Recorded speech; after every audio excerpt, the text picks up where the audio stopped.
Hello, it's Rennie. Welcome back to the podcast slash YouTube channel if you're watching this on the Heal with Rennie YouTube channel.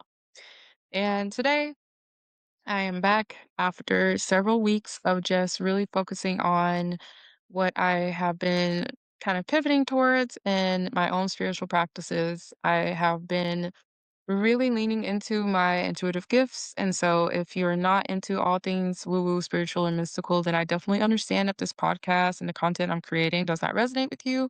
And if so, I hope that this finds the people that it's meant for, and that you find what you need at this time. Okay. But for me right now, a big part of this part of my healing journey and my recovery journey has been leaning into spiritual practices, ancestral practices, because a lot of the work that I have been doing to heal from complex trauma and severe mental illnesses has been connected to generational wounds and ancestral wounds. So for me, a big part of that has been leaning into the practices, particularly the spiritual practices that my ancestors utilize and learning more about myself in the process and healing in that way. Okay. I've tried the westernized Eurocentric ways. It did not work for me personally. It helped me in gaining awareness of particular things, but that was the extent of it for me. I have seen a more deepened transformation, I'd say.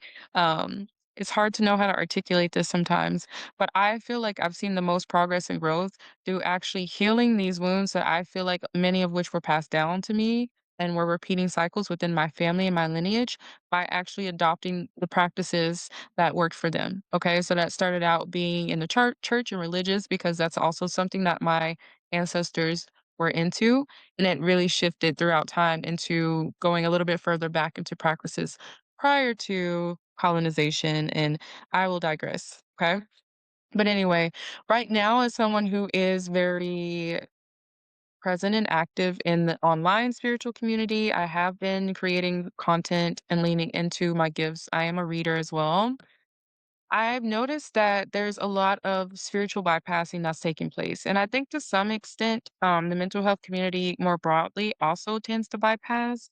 And I really want to talk about what that is. Okay. I really want to talk about why I have a problem with it. I have a personal problem with it, considering everything that's happening in the world around us, particularly those of us who are in the United States and are aware of what's happening in our communities. I think that this is a really very serious time that we're living in, but I also recognize that, as a Black woman, our communities have always struggled with systemic harm and injustice. And so this has always been something that's been in my mind as something that I've had a problem with and something that I've spoken on briefly before. But I really felt it was important to dedicate a full episode to this topic because there are so many people who have been on this journey of healing, of breaking generational patterns, and of doing their shadow work or their inner work or self growth or self discovery, but a lot of the spiritual community has been very colonized, unfortunately, and a lot of practices across different backgrounds, which, I know some would argue we're meant to share these things. I agree with that to a certain extent. Problem lies is when you're taking certain things and you're removing the context within them. Okay. And I feel like we've gotten to that place to where now it's rooted more so in capitalism and profit than it is on actually understanding the context behind certain practices. Okay. For a lot of the practices that we've seen that have really helped people heal on a deep soul level, they were connected to systems of harm. They were connected to oppression for many different cultures and backgrounds, okay? And a lot of them also were rooted in the understanding that communal care is just as much important as a part of healing as individualized care, okay? And we really, unfortunately, because we live in a very colonized and capitalistic society now, we've really shifted away from that. And it's unfortunate during times like these to really see that play out more overtly within the spiritual community and the mental health community, especially. So, what I said when I'm talking about spiritual bypassing in particular is when we use particular language or when we have certain practices that are actually, in a sense, avoiding the realities of what we're experiencing as human beings on planet Earth, and also avoiding, any discomfort, any emotional pain, or any conflict under the guise of just being in this high vibration or love and light. And I think that what we fail to realize is that love can show up in various different ways, and the way that we show up and support those around us, the way that we show up in ways that are selfless is incredibly loving and, in my opinion, incredibly high vibrational. It's interesting because I made a post recently. Again, this is gonna be pretty woo-woo, so if this is not your cup of tea, then I understand. But I made a post talking about angelic energies because, again, I have practices. I work with a lot of different energies, and angelics are energies that I am very, very comfortable with and knowledgeable of at this point. And it's very, I feel like the majority of people who are spiritual or religious at all very much misunderstand angelic energy. I think that love and light in general is very widely misunderstood in the spiritual community, and we have a very dogmatic view of what that looks like based in our own morals, many of which are rooted in like religious practices that unfortunately aren't even loving. A lot of these religious practices were used as a means of control and also capitalism. So they're not actually rooted in love. Okay. And so when you think about angelic energy, a lot of people think it's like, oh, so sweet, it's so cute, so nice. And it's like, my experiences with angelic energy is not that. Okay. And it's not to say that it's not love, because it is love, but it's also scary. Okay. Angelics are warriors. They are actual fighters. They will mess you up.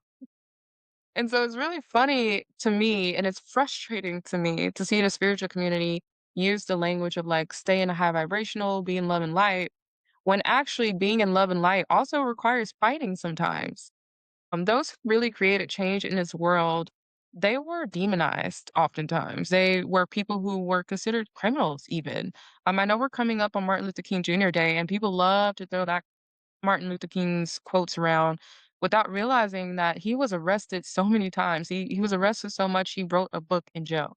And so I think we're at a place now where we need to really deconstruct because a lot of the spiritual community is just as dogmatic as a lot of the religious communities that many of them strayed away from. Okay.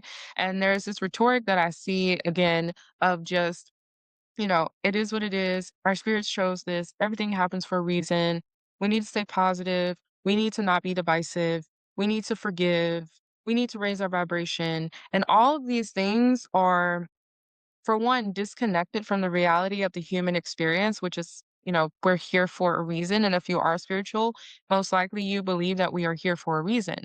If we are here for a reason and we have different backgrounds and different experiences, and we see that there harm being caused, then that's part of why we're here is to address it. Okay. We have an opportunity because we are here at this time, because we have different experiences, different belief systems, and so forth.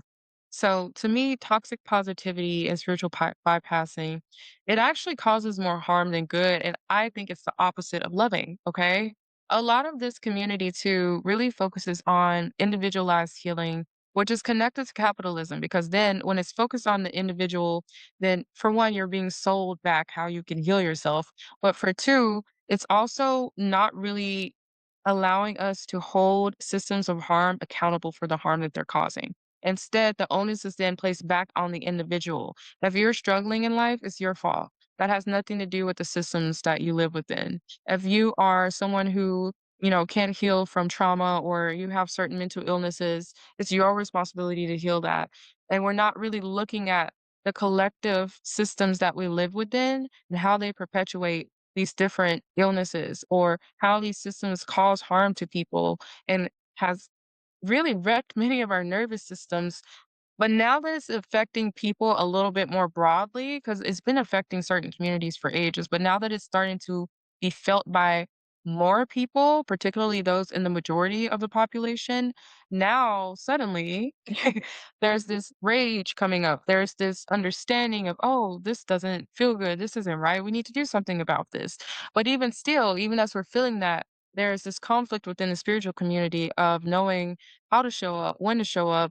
Um, it really goes against many of our communities' businesses and practices, which again has been rooted in selling you back your individualized healing experience. And it's been very disconnected from the community as a whole or systems as a whole. And so now that we're being forced to reckon with these harms that the system has caused, it's causing debacle, I feel like, in the community. Because I feel like a lot of people are still trying to move forward business as usual, but it's becoming harder and harder to do that because now we're all collectively starting to feel the weight of these systems that many of us within marginalized communities have always understood were never sustainable. And if some people were being crushed under the weight of the system, at some point, eventually, more people would be experiencing this, okay? And so we're getting to that stage. We're in that stage now. And so more people are really struggling to reconcile their beliefs and their practices and how they've been taught to show up and how what they've been taught about morality with the reality of what's happening in the world around them, okay?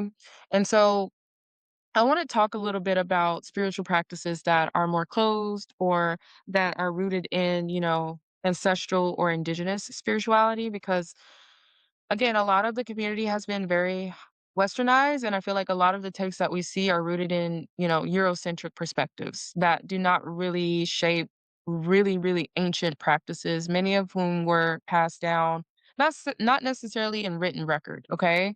A lot of traditions, for example, from like my background in African diaspora, we focus a lot on oral tradition.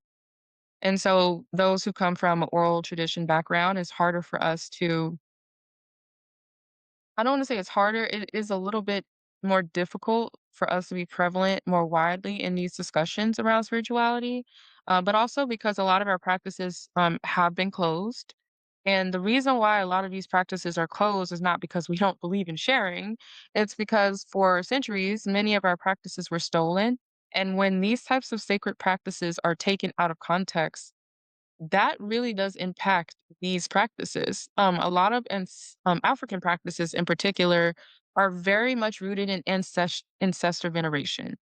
And to be doing practices that focus on honoring the ancestors without acknowledging what the ancestors actually had to live through is very problematic. So, this is part of the reason, this is not the full reason, but this is part of the reason why it's so important for various communities to keep certain practices very sacred and private. So for a lot of the African diaspora, those who come from Yoruba traditions, Ifa, Hoodoo, Voodoo, all of these different very demonized practices. Even within my own community, there are still people within my community who are using westernized Eurocentric practices and demonizing our ancestors' practices. They still, unfortunately, haven't deconstructed the Eurocentric religious perspectives. And so they see all of our practices as quote unquote demonic or evil. But again, that is a Eurocentric viewpoint because a lot of our practices were rooted in collective liberation and understanding your own individual power, our connection to all that is, our connection to the land, and honoring our ancestors. Okay. It's very widely misunderstood. I can go into a different topic on that at a later time. But, my ancestors enslaved people, those who came prior to them when there were kingdoms in Africa and so forth.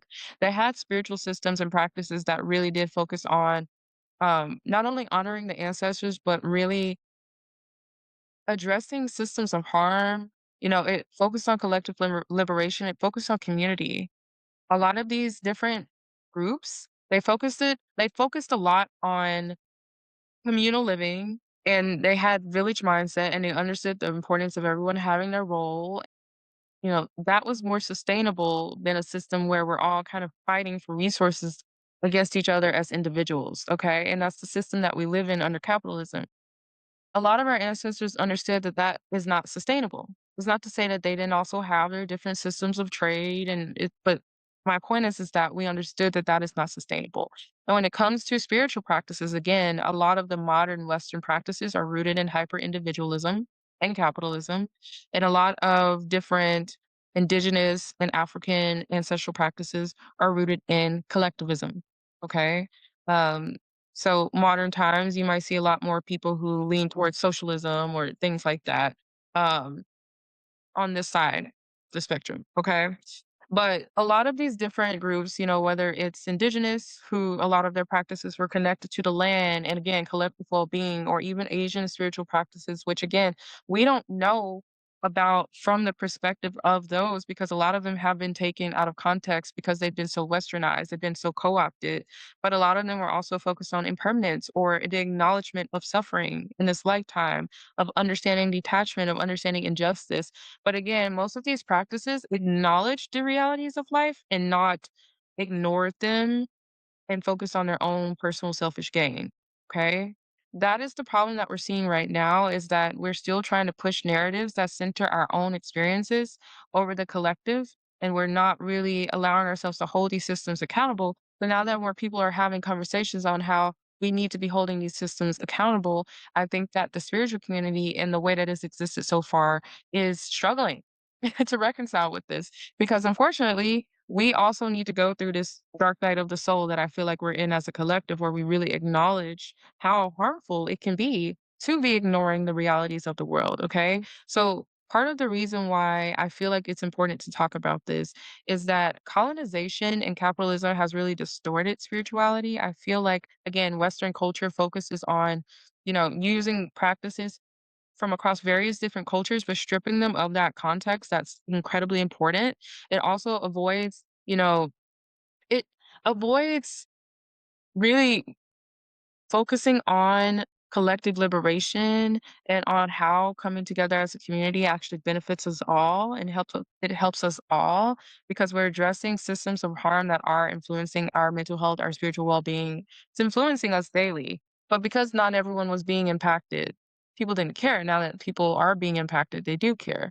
But the problem with it now is that now we're being confronted with the things that we've been taught from these Eurocentric practices, which a lot of time has been telling us to not feel anger, right? It's been silencing anger, even though a lot of again, different indigenous practices understood that sacred rage is important. And I am someone who believes that anger is a catalyst for positive change. But we also have been taught to, depoliticize suffering. A lot of people use language like I'm not political, and especially it's so frustrating to see this in the spiritual community of like, I'm not political, I'm not going to talk about politics. And it's frustrating because politics exists because humans exist. Because humans exist, we need systems so that there's some type of order, okay? I think that we are naturally a bit chaotic as human beings, and we need some type of order. So you cannot exist as a human being in 2026 and not be touched by politics. Your everyday life is rooted in politics. Everything that you do. When you go to the store and buy something and you pay taxes on it, when you pay taxes in general, when you pump your gas, every single thing that you do is connected to politics. And if you don't understand or feel that, it's because you likely benefit from the system that you live in. Okay. If you go to get a job so that you can pay your rent, that's connected to politics. If there was suddenly a law put in place that said every person that likes matcha can't apply to get any type of job, suddenly you might care. If you like matcha, you would probably care about politics, wouldn't you? Right. So, anyway, it's really frustrating for us to ignore the realities of the world we live in, especially under the guise of being spiritual. We live in a system. We live in various systems, okay? And you either benefit from those systems so they're not top of mind for you, or you don't. You're harmed by the system, so they are top of mind for you. That's the only two options here. You're not, even if you're living off grid, in some capacity, you are connected to a system. Okay. If you're a human being with a social security card, all of these things, and I know I'm speaking to people, we're not all in the United States. We don't all have social security cards or credit scores or whatever. But my point still remains. Everyone is touched by it because we live on an earth and we live in a modern culture and we live within systems. Okay. And so to choose to be someone that's not political because you're spiritual especially is again denying part of your human experience, okay? And again, a lot of the spiritual community has been focused on placing the responsibility on healing and growing and evolving on the individual and ignoring collectivism, ignoring systems, ignoring the world that we really live in, okay? And so when we think about why we do that and why we feel like it's divisive or why we are feeling like it's harmful or it's not high vibrational or it's not loving, I want you to think about who will benefit. Who will benefit when we're taught to stay positive and be quote unquote high vibrational and ignore the suffering if it's not us directly experiencing it, right? To ignore the suffering or to ignore systems of harm, especially as more and more and more and more people are being harmed, who benefits from that? Who is benefiting from that? And if the majority of the people who are benefiting from that are the people who are actually directly connected to the harm, how is that loving? How is that positive? How is that high vibrational? How is that loving to be supporting those who are directly responsible for causing harm to thousands, hundreds, millions of people globally? How is that loving? How is it loving for us to be focused on our own individual experiences to the point to where everything is based on our own selfish gain and we're trying to manifest a better world for ourselves? Imagine that your whole focus is to create a better world for yourself and you're solely focused on that. And then once you feel like you've gotten to that quote unquote vibration or that place, the world around you is up in flames. Sit with that for a second. So while you're focused on your own selfish ambitions, your own manifestations, your own healing, the world around you is in flames. And you're okay with that. And if you're okay with that, I want you to sit with why you feel okay with that. Because if you're a spiritual person, especially, you understand that we're connected. So I feel, and this is my personal opinion, of course, so I don't expect everyone to agree, but I feel like if you're comfortable watching the world around you burn and watching your fellow, humans suffer, if you're comfortable with that, as long as you're okay, I don't feel like there's anything high vibrational or love or light about that at all. I also don't feel like there's anything high vibrational or love and light about seeing those around you suffering or not addressing systems of harm. Because again, if you're not addressing it, if you're trying to be neutral, there's no being neutral. If you're not actively going against something, then those who are perpetuating that thing are going to benefit from your silence. So whether you intend to or not, you are still supporting those who are causing harm. And again, there is nothing love and light about that. Nothing. Okay. So I think that to be spiritual in 2026, um, recognizing the reality of the world that we live in and what we're seeing right now is to be grounded in reality because, again, we are human beings. So, yes, we can be spiritual, we can be connected to the ethers, but we're here as human beings in the flesh with our different races, backgrounds, genders, identities for a reason. Okay. And I feel like we need to make room and space for all that is coming up for us at this time without judgment. So make room and space for grief, for rage, for confusion. Okay. And acknowledge the suffering. Trying to escape from that suffering is not helping ourselves as individuals or as a collective, okay? We need to be present with ourselves. We need to be present with our wounds. We need to be present with the reality of what's happening in the world around us and what's happening to our fellow human beings, whether we agree with them or not. We need to be honest about what we're seeing happening, okay? We need to listen to our intuition about what we're seeing. If it doesn't sit right in our spirit, but we're trying to ignore it to be positive, that defeats the purpose of having the gifts that we have, okay? Or of doing the work that we've done if the purpose of it then means that we're the only ones that can be okay and it doesn't matter what happens to anybody else in the world or anybody else around us. And I feel like it's important for us to also acknowledge these systems of harm because we're acknowledging our ancestors and our ancestors' experiences and their stories that were passed down to us. All of us. We all have ancestors. We all have things that were passed down to us, some good, some not so good.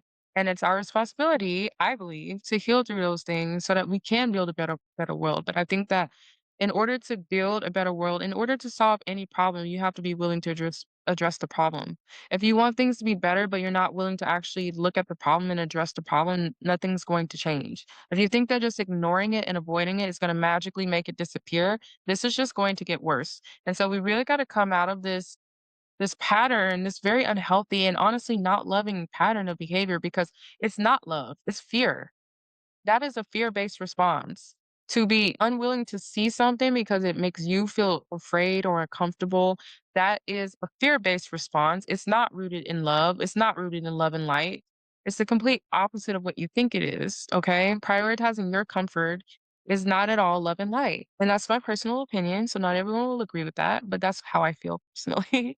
I feel like you can invite balance into this equation. We can still have our practices. We can still do the things to obviously take care of ourselves, but we can still show up in the ways that we've been called intuitively to show up. And I feel like we need to allow ourselves to feel that discomfort in order to know what that is, in order for us to know what our role is. Because, yes, some of us do have a role to hold light, but holding light might not be what you think it is. Holding light doesn't mean necessarily ignoring everything that's happening in the world around you.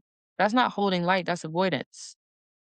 Okay. They're holding light means that you can see everything that's happening around you and you can still choose to act from a place of love, okay? And acting from a place of love requires, again, acknowledgement of the reality of the world that you live in and the harm that's being caused. Because once that shows up on your doorstep, you're going to hope that somebody around you is loving enough to care and to not ignore it for their own comfort so that they can be high vibrational. We're very much connected, and I think that many of us within this community understand that, but what that looks like in modern culture and reality is how we show up for one another, okay? And of course, we have different roles. We're not going to all do the same things. And I think that's another thing that we have to reckon with is that we don't all have the same purpose. We don't all have the same role to play. We don't all have the same gifts or skills or strengths. So we need to identify what that is. But it's important for us to at least be willing to sit in the discomfort of what's coming up, okay? Spirituality should not be something that we use to avoid discomfort. Our spiritual practices shall allow us to remain human in a very inhumane, increasingly inhumane world. Okay. And when we think about our own spiritual liberation, I think that my hope is that our own healing and our own growth and our own evolution could be in service to the collective liberation of all. Because how are we going to get to a place where we all have evolved into the versions of ourselves that can make the world that we hope to see, as some in the community like to call it the new earth or the golden age or whatever, right? We all want to get to that place.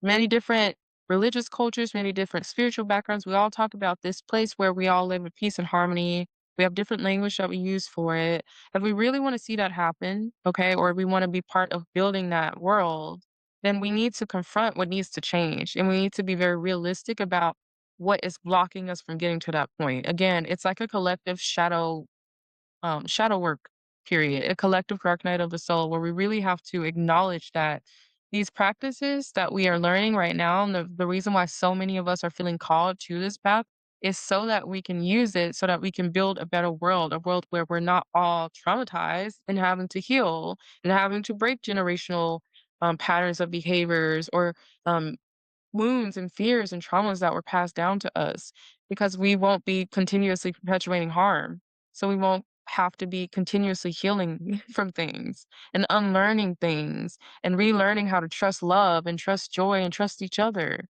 But in order to build that world, we have to be very real about where we're currently at, how we got here, and what's genuinely required for us to move forward. And we can't bypass that by just remaining to ourselves in meditation and not doing anything.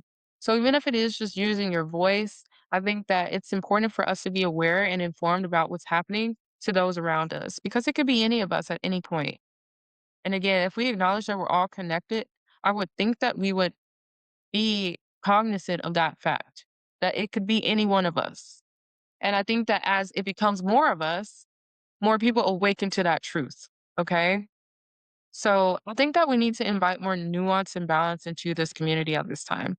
I think we need to understand and we need to shift our perspective around these practices and how they've been co opted, how they've been taken out of context, how they've been used to really, again, just promote hyper individualism and capitalism. And I'm not saying that like, I understand it because, again, we do live in a system. We have, unfortunately, a capitalistic system at this time, and we need to be able to pay our bills. I understand that. But again, I feel like we're doing ourselves and each other a disservice to ignore the reality of what's happening in the world, because we think that it's loving. It's not loving. The most loving thing that we can do right now is be there for one another. The most loving thing we can do right now is acknowledge when those around us are suffering. The most loving thing we can do is really call out and hold systems of harm accountable. And I feel like the reason why we are experiencing this to such an extreme, especially here in the United States, is karma. This country was founded on, I don't have to even say it. If you know history, then you know. Okay. Even if you know a whitewashed Eurocentric version of history, you still know what this country was founded on. There's karma for that. Okay. Again, we all have ancestors. We all have ancestors. But I'm gonna leave it there. I feel like it's really important for us to sit with the discomfort that's coming up right now. I think it's really important for us to shift the narrative around what love is and what that looks like. I think it's really important for us to shift the narrative around what being positive is or what love and light is. Again, I would really encourage those of you who are struggling to understand what I mean when I say love and light to really go back and look into different if you're extremely woo-woo like I am, go look into different deities that have been perceived as loving or positive and really do some digging into them and how they've actually truly showed up. I like using angels as an example because I feel like they're a really good example of that. Um, whether you come from a Christian background or not, because again, I grew up Christian, but I'm not Christian. Um, the way it's so funny to me, even if I do go back and read certain verses in the Bible and realize how terrified everyone were of angels, they were genuinely scared to death of angels, okay? And it's just interesting to me because I think that we've been conditioned to see love and light as passive for some reason, and it's not loving to be passive.